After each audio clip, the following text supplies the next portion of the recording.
We have finally reached the last question of the Secureum Bootcamp RACE-0, and this question is all about ecrecover. So what is ecrecover? Ecrecover basically takes two things into it. It looks like more, but it's only just two basically, because these three here make up the signature. And this one here is a hash of some message that was signed with the signature. So this is the signature for some hash, and ecrecover recovers the signer of the message. So only this specific signer was able to produce a signature like this for this specific message, and that's why we can be sure that these two values have been signed by the signer.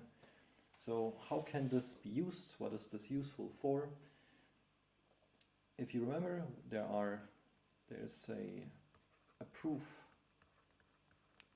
function in ERC20 tokens, and you can specify to who you give an amount of allowance that they are allowed to use.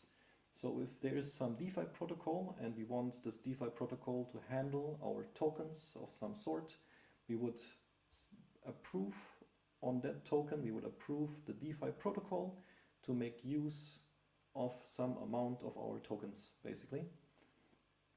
But the problem here is that we would have to personally make this call to approve to this token before we make a separate transaction after that to the DeFi protocol to make then use of our allowance that we've given it.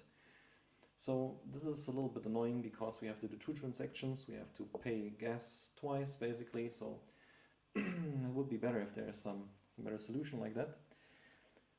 And for that there is something like permit. It's not quite as I will describe it, but it is close enough, just to get an idea. So let's say that this ERC20 token does not only have an approve function, it also has a permit function. And it has basically the same functionality. We specify that from, so that's us. Before the from was the message sender.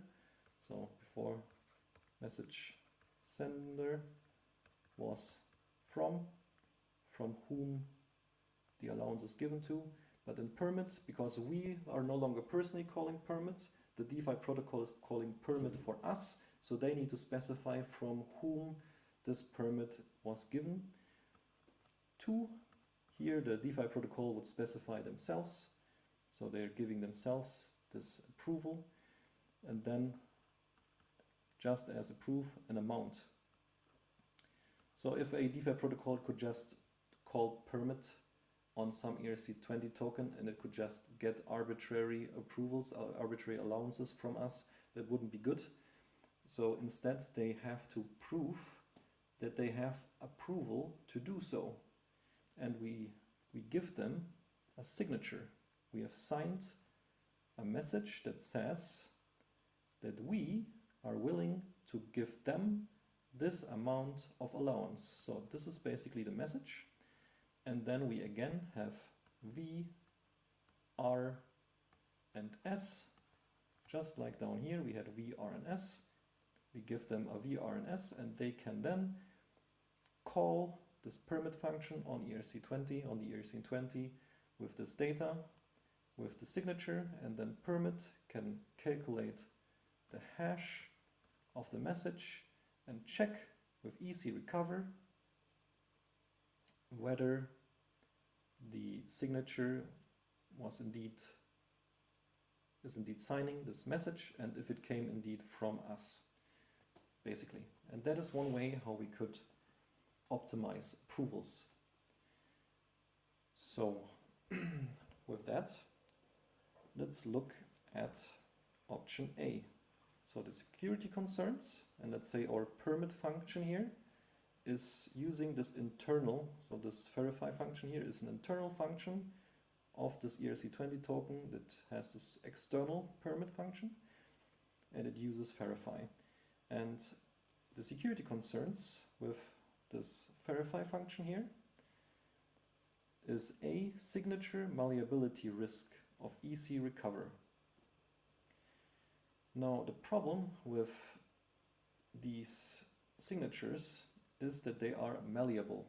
Malleable means that we can change the signature while the signature still stays valid.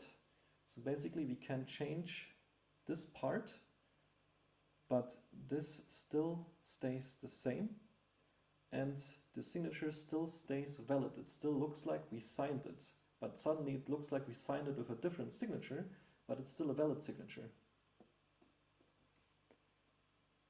And this is especially problematic if our permit function keeps track of which signatures have already been used by using the signature itself. One way to prevent this would be to restrict these variables in a manner that prevents malleability, basically. So maybe first, why is it malleable in the first place? You have to remember that we are dealing with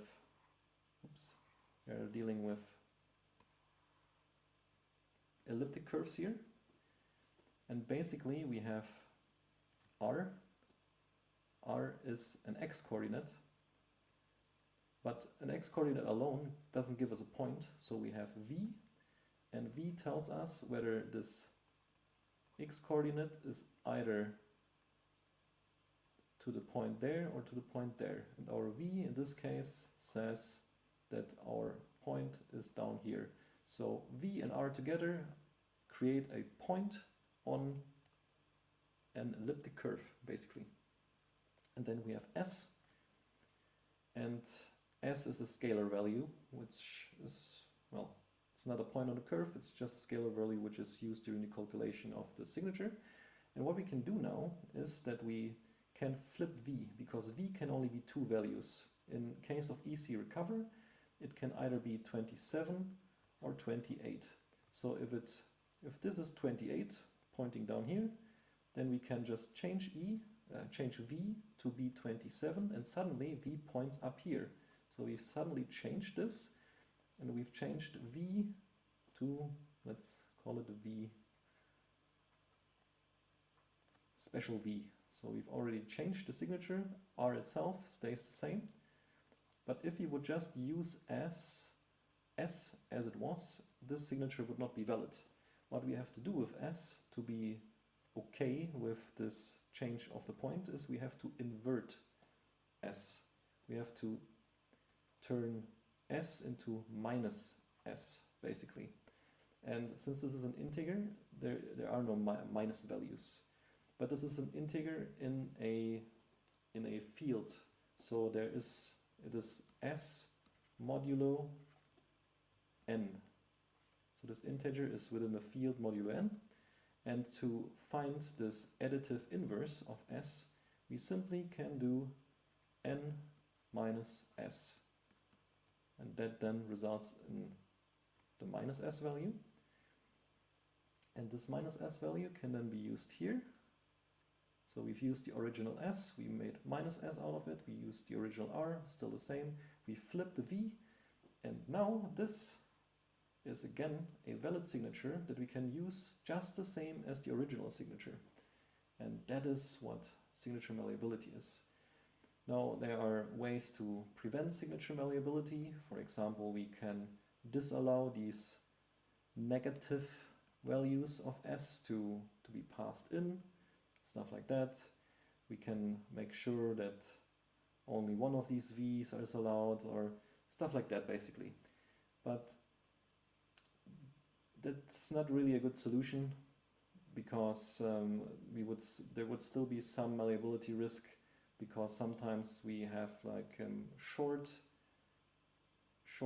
signatures. For example, if the signature that is passed in doesn't have the v as a separate parameter, but the v is passed in as part of one of the other values to optimize for gas and stuff like that. So things can get kind of messy with the signature stuff. So what we should really avoid here is using the signature itself as an identifier for whether we've already used the signature. Instead, we should have some additional nonce, number only used once, here to keep track of whether we've already used a signature or not. And if we've already used a signature with this specific nonce, then just ignore that signature basically. Don't regard that signature as valid. And then we have basically just removed any possibility of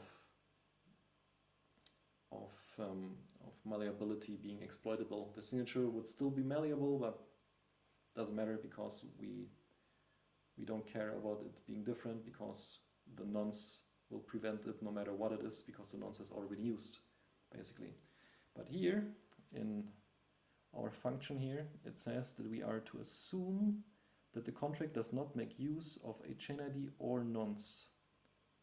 So there is no nonce, and we can also see that there is nothing here that makes sure that ecrecover doesn't get any negative S values here.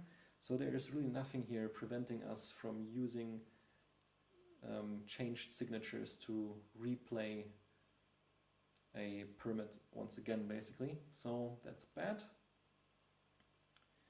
And that's why A is indeed correct. A is a risk here, a concern. Now next is B. B is missing use of nonce in message hash may allow replay attacks across transactions. And that again is a problem with the nonce being missing. So let's say we are not tracking any nonces in here. We're also not keeping track of signatures that we've already used. And that would basically allow us to use the same signature over and over again to get the same permit over and over again, the same allowance over and over again. And in that case, yes, we can replay the same signature across multiple transactions, basically. Then C is another form of replay attack. Missing use of chainID in message hash may allow replays across chains. So now let's assume that we do have a nonce in this hash. So once our signature has been used with our ERC20 contract, this nonce has been marked as used. You can no longer use the signature. You can no longer use a malleed signature because the nonce was used. But the problem now is if the same ERC20 token is also deployed on another chain, and this other chain, on this other chain we also have some balance, then again we could replay this signature because the nonce on this other chain hasn't been increased yet. And to prevent that, we not only have to add a nonce into this hash, we also have to add a chain ID. Ethereum has its own chain ID, all the layer 2s have their own chain ID, all the forks have their own chain ID. Every chain has its own chain ID basically, or is supposed to have its own chain ID. And with using a chain ID within this hash, we can make sure that replay attacks across different chains is not possible. But here it would be possible because, as this assumption says, we are to assume that this code does not make use of any chain ID. And lastly, we have a missing zero address check for ecrecover, for the ecrecover return value, which may allow invalid signatures. So if the signer passed in here was the zero address, and we pass in some invalid signature, then ecrecover would also return the zero address, because that's how ecrecover tells us that there was an issue with the signature basically. So this verify function would now claim that indeed the signature is valid. It's a valid signature for the zero address, it claims, but it wasn't. It was just an invalid signature, and ecrecover returned the zero address to tell us that this was an invalid signature, and it just happened to match to the signer address that was passed in here, but it wasn't actually a valid address it wasn't actually a valid signature created by the owner of the address, of the 0 address, because there is no owner of the 0 address. So yes, the missing 0 address check here is a concern, because it would cause us to think that invalid signatures are indeed valid. Now, what makes a signature invalid? As you remember up here, we have two values for V that are valid. We have 27 and 28. So if we would pass something else into it as V, like 25, 42, then ecrecover would complain by returning us an empty, a 0 address basically. Or also if R is an X coordinate, and there aren't points everywhere on the curve. There are points distributed on the curve, but there is not a valid point for every single X coordinate. So if an X coordinate as R value was passed in where there isn't actually a valid point at that position, then once again ecrecover would tell us, using a 0 address returned, that the signature given was invalid. And yes, I think that just about covers everything. I hope that's clear. And that's it with RACE-0.